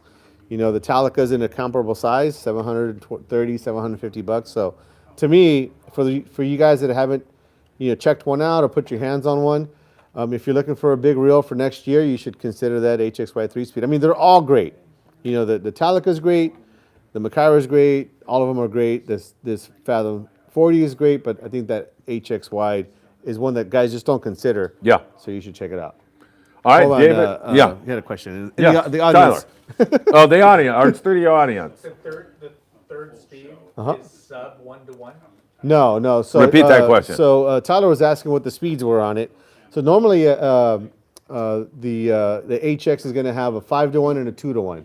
So it's going to be closer to a 1-to-1. 1-to-1. Yeah. Like pure, Yeah, it is. I mean, be amazing. I mean, you could probably move a full-size truck with it. I bet you, if you're a winding. I mean, I'm actually positive that you could. So it's an immense amount of torque that you're going to have, and so even in, what that's going to do, I think, is that a reel of that size, what ends up happening is when you dial up your drag, you have your drag setting at strike, and even at full. Once you start getting to the point where you're going to have your drag set at, let's say, 25 pounds. If you get a reel that has a super low drag setting, you're actually going to be able to almost slip the drag with how much torque you have. So what that does is now that drag setting is usually based on how hard can I turn this handle? And so you're not going to set it higher than that because, you just can't turn the handle What's no the more. point? Yeah. Well, now that you have more torque, same line, same hook, same fish, same situation, because you have that extra torque, you'll be able to dial that drag up a little more. So now you can get it to like in the 35 pounds of drag. Because That's a lot of drag. Because too. you can turn the handle on it, and so you're going to be able to move a heavier fish easier because now you're going to be able to have more usable drag in a way. especially at the end game. Especially at the end game, like Tyler says. Yeah. You see that fish, that deep color? You put that thing into the third low gear, put your reel in full, and you just wind that thing right up. Man. Really? Yeah, Winches it right up. It's pretty crazy. It's Yeah. the difference between pulling lobsters Yeah, and having that winch. and having them just pull it up like that. Yeah. All right, good stuff. Hey, David Petroy is joining us from the Philippines. Man, we got people all around the world. So get this. I think last week, 1,000 people. Really? Yeah. I don't believe it. Well, it's because now we're on Instagram and we're on Facebook, and those things are just getting tons of. I think we have 4,000 views on Facebook. I think we got 4,000 already right now. Yeah, man, we're rocking and rolling here. Good job, Sam. Can I tell you? Good stuff. So, we're having a problem here, man. Hey, Tyler, what's that thing say out there? Does it say reboot or anything like that on there? Because we're stalled out for a second. It's not. Is it? I'm good here. Is it good? It's just you. Oh, it's just me. Okay. Yeah. You're All right, stalled we're out. good, Tyler? And the comments are coming in. Darn, I love you, Tyler. We've got so many comments. Mine's nice and smooth. Man, I thought we were going to get out of here and have some chicken wings, but we're going to be. You're not going anywhere, out of are battery? you? No, you're All battery. right. Having fun, actually. Good. Chicken wings. They're yeah, really. The chant is out. What can I tell you? One of the funnest nights I ever had is I went to her place in Mexicali for her father's birthday. What a great time that was. You remember that, Claudia? She's having fun When over I- there, man. Oh, I'm sorry. Go ahead. When I went for your father's birthday in Mexicali, that was someone. Her brother, who's Natalia's father, was playing rock and roll. It was great, wow. man. That's Yeah, freaking cool. really good. All right, my outdoor activity. Hey, it's great to have you with us. I don't think I've ever seen you here, so I want to welcome you and say hi to you. What is a good two-piece rod, 9-foot or 10-foot, to sling top water lures, jigs, iron? Great question. You can't beat that Shimano 2-piece rod, man. Oh my God, yeah. You want to get it and take it apart right now? Sam's making reference to my outdoor activity. We tried to. So basically I got one that guys have just been kind of pounding for like 2 years or whatever, and I just happened to grab that one out of the rack, and guys were asking me, I gotta check this thing out. So here on live camera, we're trying to take it apart. Like, oh man, Yeah, it ain't it's coming stuck. apart, stuck together. So We gave up So finally. your 2-piece rod might turn into a 1-piece if you do that. But there's not too many of those available, to be honest with you. I think that Shimano one is probably the best one that I've seen. If something else comes to mind, I'll let you know. When we get a bigger budget, before Tyler asks this question, we're going to have a camera that goes to the studio audience, Yeah. and the man can actually have a You microphone. could be out there like Phil Donahue. You could do that, too, yeah. We could send the dinosaur out there. I Yes. just wanted to give some owner's feedback of that two-piece. Sure. rod. You have to be really careful in picking which. Sam's going to line tell weight you model, what he's saying in Yeah. a second. because They're it's little- only braid. Yeah. And so if you get the extra heavy thinking you're gonna use it for 40-pound, throwing an iron, it'll be way too stiff. Yeah. You gotta go down to that, even though it says 50-pound braid. Yeah, so Tyler was commenting on the line rating on the rod, and he's right completely about this guy here, this rod that we're talking about. So Shimano makes like a heavy and an extra heavy. They only make like 2. They don't make like 5 different line weights of them. They are, in my opinion, a little underrated. So that heavier one, I mean, I'm not sure you could really cast a surface iron too well. Now, if you thought you were going to do something else with it, maybe surf fish for some sharks, where you're casting like an 8-ounce or 10-ounce weight, or maybe you just knew that, okay, look, man, I'm just going to try to catch a 150-pound tuna with this thing. Maybe that bigger one would work, and you're throwing something super heavy. The lighter one of the two is really the only one that I would consider that has a light enough tip to make any kind of good cast over and over and over throughout the day. So for you guys that are looking at those Shimano rods, go for the lighter one. The heavy, not the extra heavy. Yeah, Yeah, so I have the heavy too. I use it for cold snipers, and Yeah. you can't toss a Tatty 45. yeah, it's That pretty just doesn't stiff. whip I at have all. the extra heavy and it's not ideal. Yes. Tyler's next. Tyler Tanaka, 310 Rodworks. Hey, Darren, oh, you're going to watch that show tomorrow, aren't you, Tyler?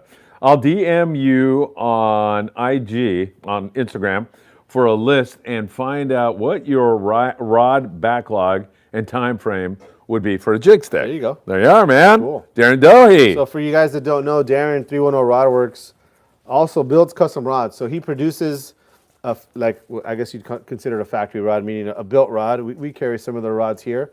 But for you guys that are looking to get custom rods done, he also provides that service too. Beautiful. Love it.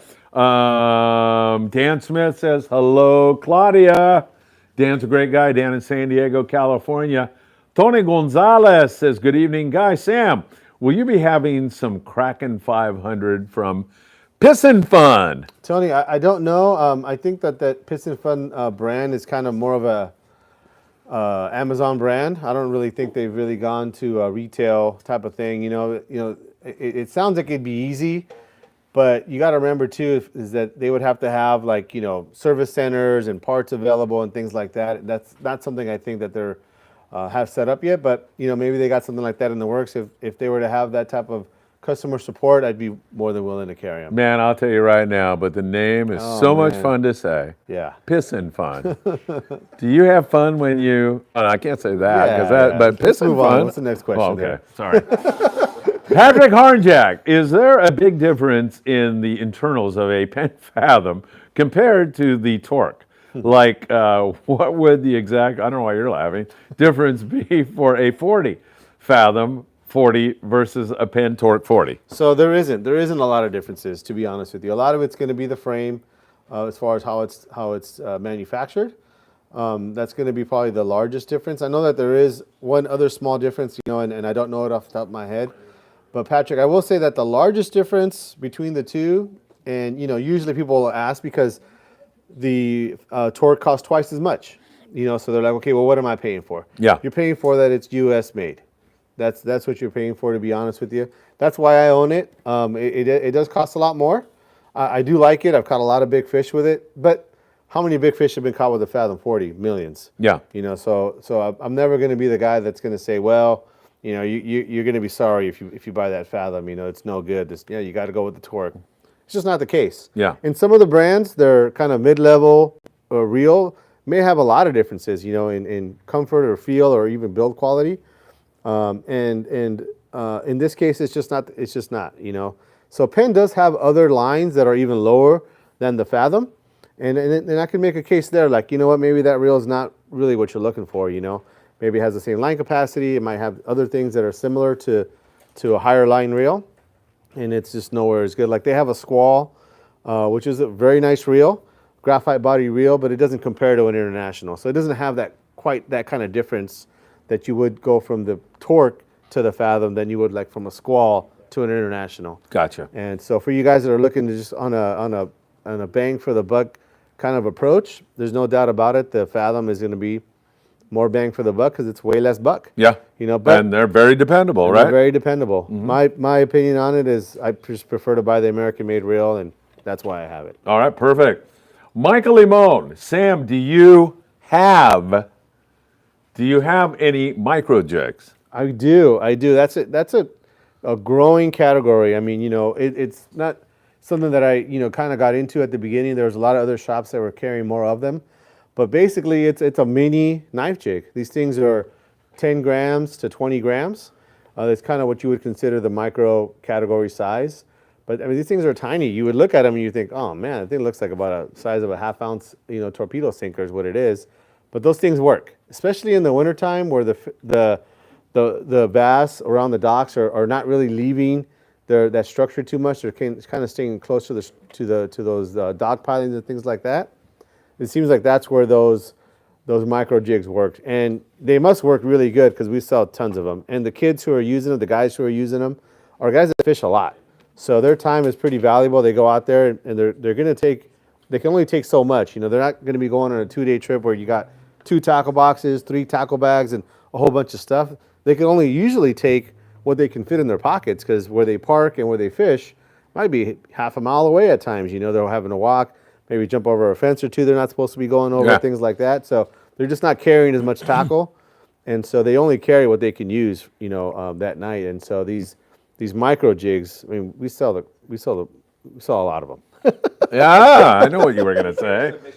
So we carry the Submission brand, we carry the Reaper brand, we carry them in Daiwa and in Mustad. So there's actually 4 different brands. So I bet you we got, just that size from a 10 to 20 gram, we probably got about 40 different ones there. Yeah. With those jigs, what kind of hooks do you put on those? So most of those jigs... Question, repeat, please. Yeah. With those jigs, what kind of hooks do you put on those? So Chris was asking about the hooks on the jigs there. Most of the jigs actually come with the right size hook on them, but you're going to be using assist hooks. So they make tiny assist hooks. And we do have some replacements from, I think it was from, I know from Daiwa we have some, and maybe even Jig Power we might have some replacement hooks as well too. So it's a pretty light wire hook. It's a small hook, so sometimes, which is a good thing. You might think, well, I might lose a fish or whatever, but you're going to snag something first. And a lot of times you can get it to where the hook is straightened out and replace the hook. I'll bring you some, Michael, next time I'm out here. Michael, he's going to bring you some next. Oh, why am I? Oh, because nobody could hear what he said. Yeah. That's why. Michael, he'll bring you some next time he's out here. All right. My Outdoor Activity sends $10, and we deeply appreciate that. Awesome. Thank you so very much. Michael, take a bow and thank My Outdoor Activity with that. What's the name of this thing? Yoshihara. Yes. Thank you, Thank My you. Outdoor Activity. Thank you, My Outdoor Activity, for the $10. Yes, thank you. All right, Dan Smith. And Dan's a great guy. He's got a great question. Sam, what would be a good knot to tie Phil to a mast? Double San Diego, man. Yeah. That thing wins a contest every year. Dan, I love that question. You know what I'll do? man. I'll tie him up a couple times, and then we'll come back and we'll let you know which one works best. Really, exactly, man. Dan, that's a good one, man. I got to give it to you, man. Raul Almaraz. Sam, what's your opinion on the Seagar thread lock braid? It's a great braid. It does splice really good. They make it down to, I think, a size 40 or 50 or something like that. About 4 or 5 years ago, that was kind of a really hot brand. I don't know. It's kind of fallen off in those guys that are using the hollow in popularity. Not that it has any problems or anything like that, but so you may not find it everywhere. I know we still have a bunch of it here because we do a lot of that long range stuff here. But it's a great line, and I think that if you're doing a lot of splicing, you're going to find that it's a little bit easier to splice than other brands.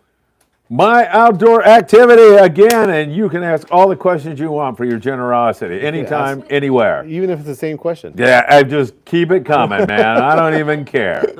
What is a good 2-piece rod, 9 or 10 foot to sling? Oh, it is the same question. Well, I don't know about that. You're pushing it now a little bit. They don't but make any. Ask it again. Answer it again. You didn't answer. You told the story about you couldn't get the rod apart. I gave like an 8-minute answer about it. Sorry. I wasn't paying attention. No, you weren't. You guys ever made a 2-piece? Like somebody brings in their 9-foot Alua and cut it and made one? Or? No, so Chris was asking if you can make a 1-piece rod or no 2-piece rod. It doesn't really work that well. There are some devices that you can use to kind of cut a rod in two and then join it. That's usually going to be something of a lighter duty, and it does affect the action quite a bit. And those devices, I'm pretty sure do not come in a larger diameter like you would use for a normal West Coast jig stick. So not something that you could really do to like a 100J or an Alua or something like that. Frickin' Labworks is a stud, man. Wait Is till he? you hear yeah, listen to this. Sam, 32 years building, and I work by myself, and yes, I am a robot. Phew. That's That pretty is impressive. 30 a week? I'd like to see your drying rack, Labworks. He probably has some pretty cool innovations as to how he's able to produce.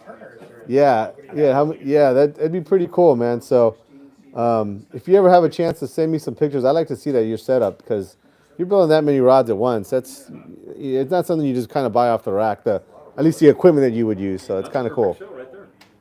Well, he's in Australia though, so okay. yeah. Is there a reason why Dan keeps running in and out of the frickin' place? He, Well, Dan's he right goes there. out and he comes in. You He can goes ask- out. you can ask Why him. are you doing that? I'm making a phone call. Me and Mitchell's going fishing tomorrow. Oh, I'm sorry. Mr. Nosy. I'm sorry. Jeez. Sorry, he's making a phone call. Ah. I know you couldn't hear this. Anything else? Him and Mitchell are going fishing tomorrow. So he goes out and then he calls Mitchell. Was it bothering you? In there, yeah. Really? No, Why? not really. Oh, okay. I just thought it would be funny to pick on him. Yeah. All right. Should we answer that question again, Sam? Chad Christopher. Big question, Sam. You helped me with my Frankenstein rig for deep water. A new 24-ounce rig showing up on the 20th of December. We're going on the Island Spirit. Yeah. And Daniel Yes. said he's taking us to Hidden Reef. We're going to the big zone, man. 27th, you said? 20th. 20th. And we're out on the 27th also. And I will totally jinx the trip right now. The forecast is for like 3 knots of wind. Oh man, that's Yeah. Friday, huh? Yep. That's awesome. 3 knots or 30 knots? 3. 3 knots. That's It's gonna be a good trip, man. beautiful. That's gonna be. Well, a I good know, trip. but I'm going to jinx it now. Yeah, it'll be 30 by the end of revised forecast. If it gets over 4 knots, Gifford gets seasick. So we got to be careful, man. That 3 is okay still. It's a winch. It's a Yeah, winch. He's talking about that 3-speed, I think. That 3-speed Avid HXY. Oh, okay, there you go. Yeah. Labworks, the new Saltiga 8000 has, Claudia, we're trying to get through this to the chicken wings, has 50 pounds of drag out of the box. Yeah, it does. You know, I mean, what he's talking about is the larger spinning reel. I was looking at the next question. Yeah, I already, know. But he's talking about the Saltiga spinning reel and those things. If you're looking for like the buffest, spinning reel out there, it's either the Stella from Shimano or the Saltiga from Daiwa. And those things, both of those, I mean, they are a stud reel. Yeah, Yeah, I mean, to pull like on Labworks. Yeah, to pull on a big fish with that thing, I mean, it's some pretty serious business for sure. You can't use the rail. You got to be a man. That's Whoa. hard.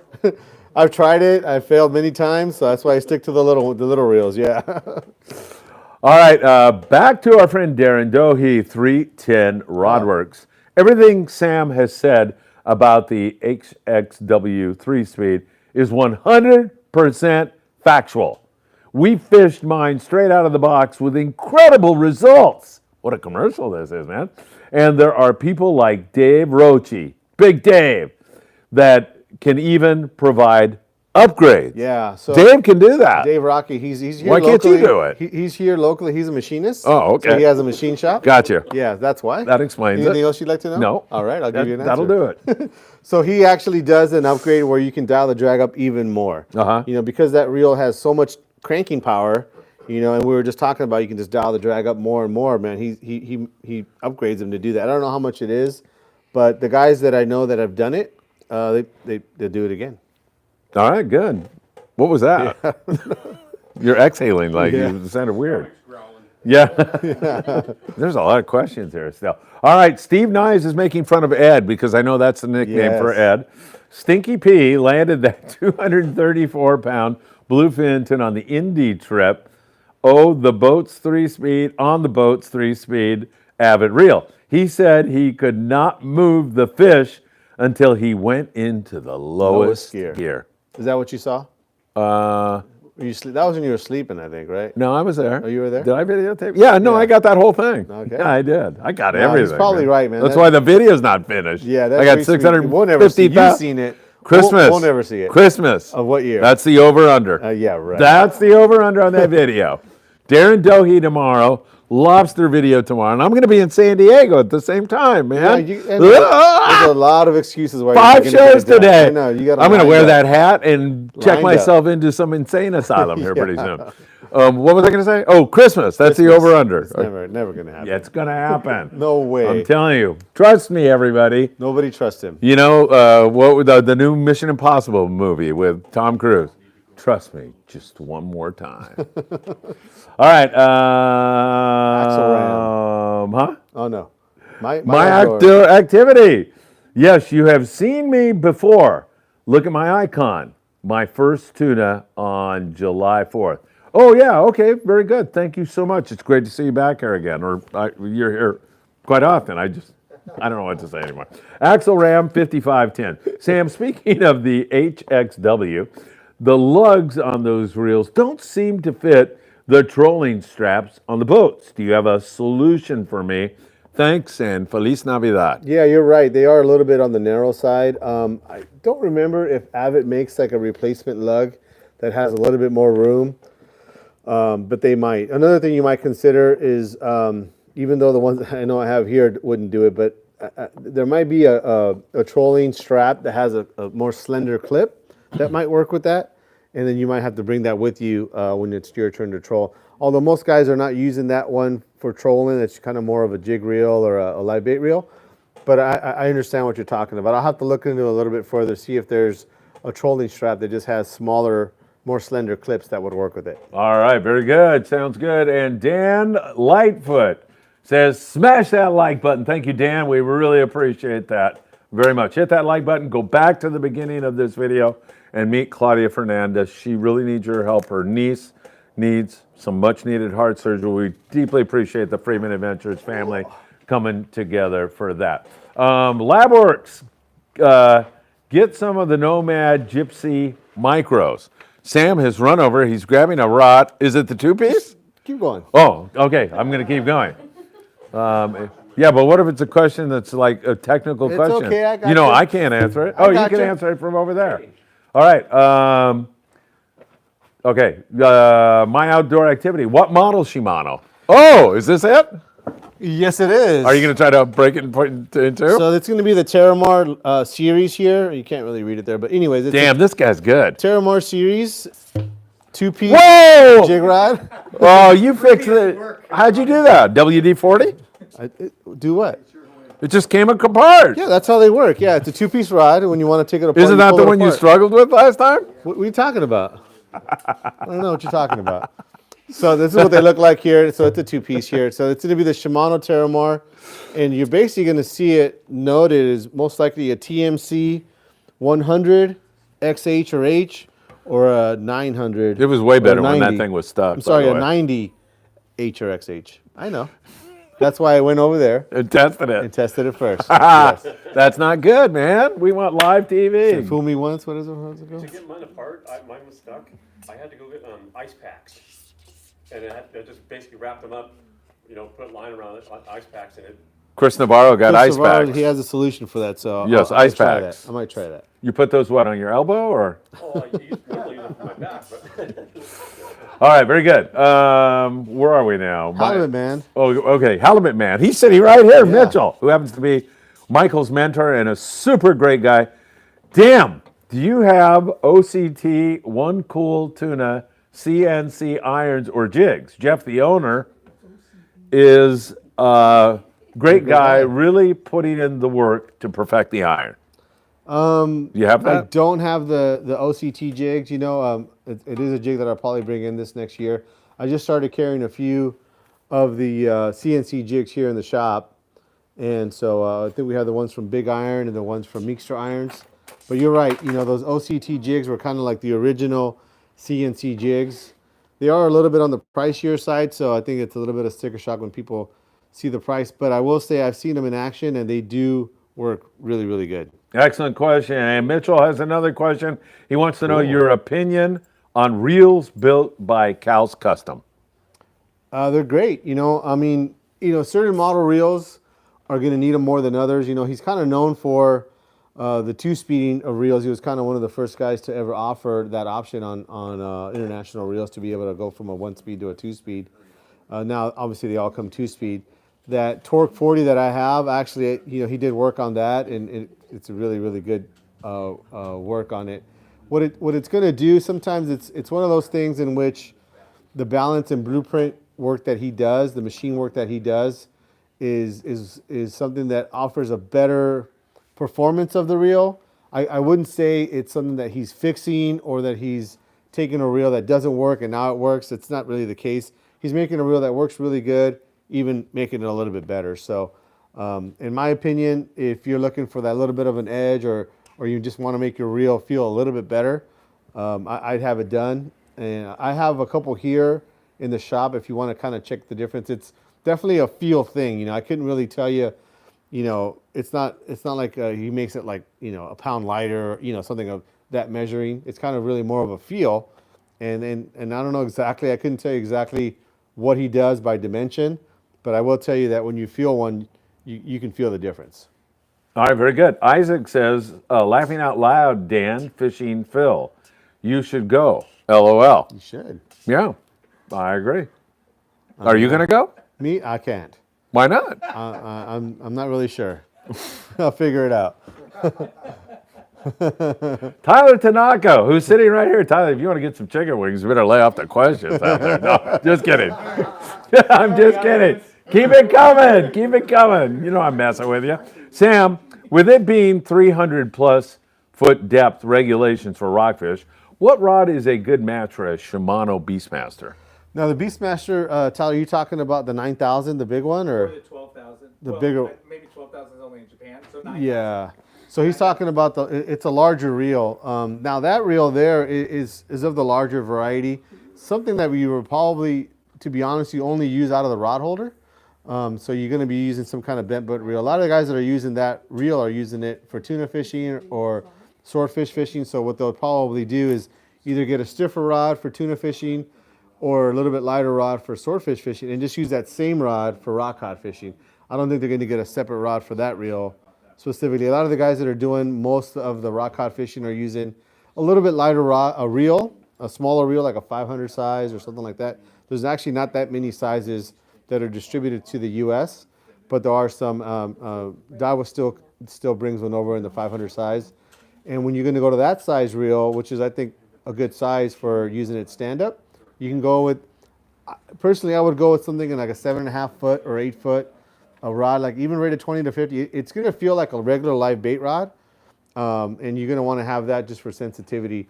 Also, too, is that reel being smaller, you're going to be able to load it with a lot smaller line, whereas that 9,000, you know, if you were to put, let's say, even 100 pound, you're going to get like 1,000 yards. So the line is just so big, you'd have to use like 10 pounds of lead or something to get down, which is what people do for that swordfish fishing. But for regular rock cod fishing, you want to use some like 30 or 40 pound braid, you know, a smaller reel is kind of more appropriate. So that 500 size reel will probably be really good. Yeah, and with the lighter braid, you're going to be able to fish the same situation, same conditions with a lot less weight, and still have eliminate a lot of the scope. All right, excellent stuff. LabWorks back in Australia. Sam, I actually created my own UV system, resin system. I dry 6 at a time in 45 minutes each coat. Now that I got to see. I've heard of that kind of stuff before. I know guys use that. We got to go to Australia, man. As far as building rods, I have seen some of that stuff, in videos. I haven't seen it personally, but man, that'd be pretty cool. Maybe I can get some of that from you. I don't know how I would get it, but I'd like to try some of that. It sounds really, really cool. I think we need to do a kind of a podcast with him from there, and you and I sitting here. Yeah. One of these days. We should do that. Yeah, that'd be pretty freaking cool. Let's do that, LabWorks. All right, Tony Gonzalez says, Sam Makaira, 200,000 spinning reel, a best too? 20,000. Oh, okay. Yeah, that thing's a monster. It's a big You should one. say the 200,000. Yeah, the 200,000 is even bigger. But yeah, that's a really, really big one. I've seen that thing puts out like, I don't know, 100 pounds of drag or something like that. Really? Yeah. Oh my it God. probably weighs like 8 pounds.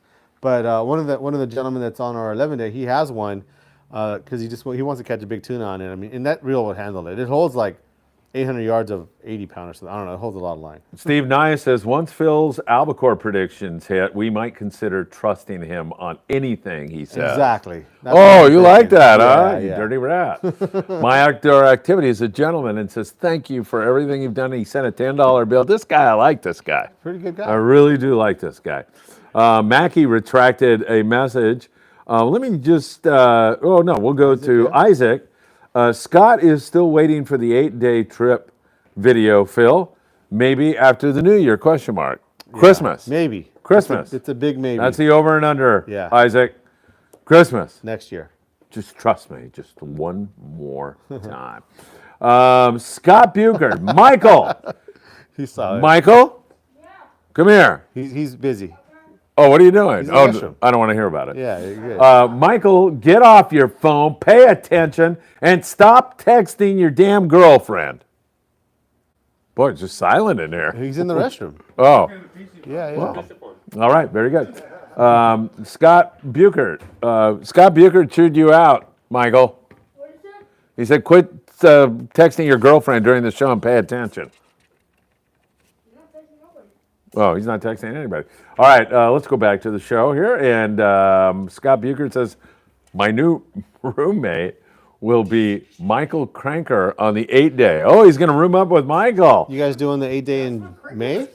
No, we're doing a 5-day, 5-day in in April, April. 21st, Oh.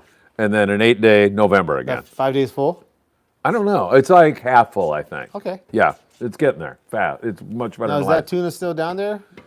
It's a little more hit and miss, it seems like. It seems like that bluefin kind of dried up a little bit, did. and that yellowfin is still biting okay. Still there, though, huh? Yeah, yeah. It's still around.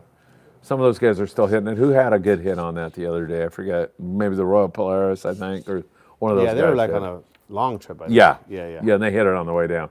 Labworks is done, man. Let's do that. We'll do it. Matthew Martin, hi, guys. Sam, what is your ideal popper setup for tuna? Is Italica 20 not ideal for casting poppers? Thank you.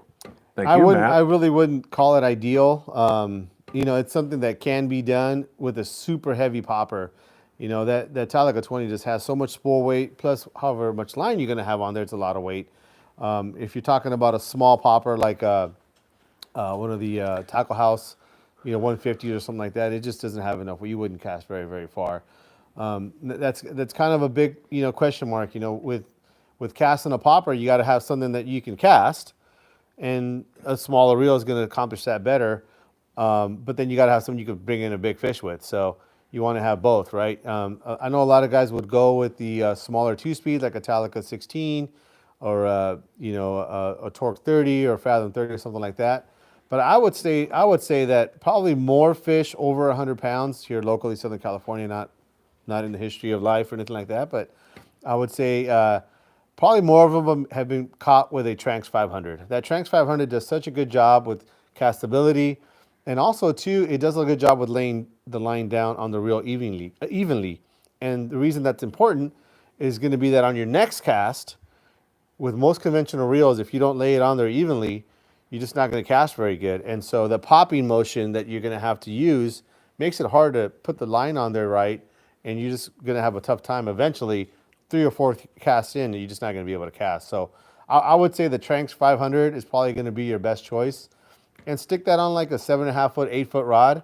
Normally we use a long rod for casting, but in this case here, you're going to need that little bit extra leverage for fighting a big fish. If we're talking tuna over 100 pounds, I would probably stick with a maybe slightly shorter rod, more like an 8 foot rod would be good, whereas normally with a jig stick or something like that, we're talking 9, 10 foot rods. A Tranx 500 or with a little bit shorter rod, like an 8 foot rod would be good. Or don't be a snob and just use a spinning reel. Yeah, There the you other are, way use a too spinning is, reel. yeah, a spinning reel is going to be another choice. Now you get into a situation where we were just talking about those big spinning reels, is that you can get into a 14,000 size. That 14,000 is going to be the largest spool capacity for like a medium frame reel. The very next size, the 18,000 size, is going to almost double your weight. Now, granted, in a situation where you may be targeting tuna over 200 pounds, and you're maybe from a fixed, like a long range boat or something like that you can't chase them down, there might be some instances where you're just not going to have enough line on there. But that 14,000 size would handle pretty much anything that you're really wanting to hold on to for a while, because you get into a really, really big one, you might be on that thing for 4 hours, which it's just not that practical. But that 14,000 size, what it's going to do is that it's just so much lighter. You're going to be able to make that many more casts. That's going to expose your lure to that many more fish, and you're just going to hook more fish. So that 14,000 size in I would say anything from like a Saltus MQ on up in the Daiwa line, and maybe a in Saragossa on up in the Shimano line would probably be good. Excellent. Claudia's going to go home tonight and see her husband Mario and say, "Did you know the Tranx 500 is really a good..." And you know what he's going to say? "What the hell are you talking about?" Scott Buchert said, "Hey, we're like 2 comments away from chicken wings. Scott Buchert says the 8-day trip is full, and then he wants to chew Michael out again. He says, Michael, get off your phone, stop texting your girlfriend, pay attention. This is good info for you to learn. You need to learn. Sam is a good teacher. I'm taking notes on my phone. Oh, he's taking notes on his phone, Scott. Oh, Gabriel de la Trinidad is not letting us out of here yet. Gabriel, good to see you, my friend. Good evening, guys. What is the best light setup for rock fishing, like reels and rods? Getting old, but love to fish. Thanks for being here, Gabriel. Well, as far as making it easy, there's nothing easier than an electric reel. So that's going to be one place to go. Ask Doug Tilk that, man. Yeah, so definitely not going to be your lightest weight, but when you have that electric reel, you just lay the rod on the rail, so you're not lifting anything up. But besides that, if you wanted to do it more traditionally, I'd probably be looking into some of that slow pitch stuff. Those things are super light. And now that we kind of understand that that 20-pound braid is strong enough, you can get a lot of it on a very, very small reel, making that really light. So I would say a slow pitch rod with a small reel with light line is going to be your best bet. All right, Gabriel, thank you very, very much. All right, everybody, I think that's... Got one more. Please. Oh, that's right. That will... I know. Here we are. We've got... Oh, you're taking Claudia's purse, huh? I was, yeah. I saw that. It's about as big as that, Don't though. I touch- will tell you that here. So one of the things that I wanted to kind of show, I mean, I know last week I was saying that I kind of wanted to just show off a product, you know. I mean, nothing that it's new, it's not new, but something that maybe guys haven't seen or something that's different. So this is a reel bag from AFCO. It's pretty small, really, if you look at it, you know. And one of the things that I like about it is that, especially if you're going to be in a boat with maybe tight quarters, don't have a lot of room, is that once you got it emptied, and right now it's full, but once you got it emptied, it'll split in half, so it'll fit like at the base of your feet or maybe underneath a bunk or something like that. Oh, that's So cool. Very, very compact, but still holds a lot. This little reel bag here, it'd be all you would need even maybe for an 8-day trip. You know, Really? Yeah. Wow. So look at inside that. this reel here, I have 7 reels. One of them being a full-size International 30. Yeah. You know, this is probably the biggest handle on the biggest reel you would need on a trip like that. Fits in here, no problem. In here, I got that Torre 40 we were talking about. Macara 15T, so I'd have my big reel set up, maybe a 60 and 80-pound reel there. And I got 4 other just kind of more standard-sized reels in the bag. And it, as you guys can see when I opened it up, it fits no problem. So for you guys that are looking for a bag, this is the smaller of the two. This is the the small AFCO bag. Make sure I'm talking about the right one here. But yeah, so this is the small AFCO bag. The medium is a larger one, which actually I think they're running out of here. But I think guys usually will buy a big bag thinking, okay, well, I'm doing a long trip. I need a big bag to hold all my reels. And you don't. And you really don't. Yeah. You know, now, obviously, you know, some of us will take 15 reels on a trip, and yeah, you're going to need a bigger bag than that.